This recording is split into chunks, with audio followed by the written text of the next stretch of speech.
This is the Illinois Amber Alert system for all of the states of Illinois and Indiana. A child has been abducted from the town of Wayne City, Illinois and is believed to be in danger. The child's name is Crystal Boatwright Hamlin.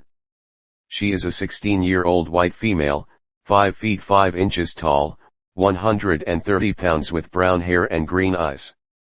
Last seen wearing a gray tank top, white puffy jacket, white jeans, and a gray beanie. Authorities believe she is in the company of her father Aaron Hamlin. A 46-year-old white male, 6 feet 0 inches tall, 160 pounds with brown hair and blue eyes.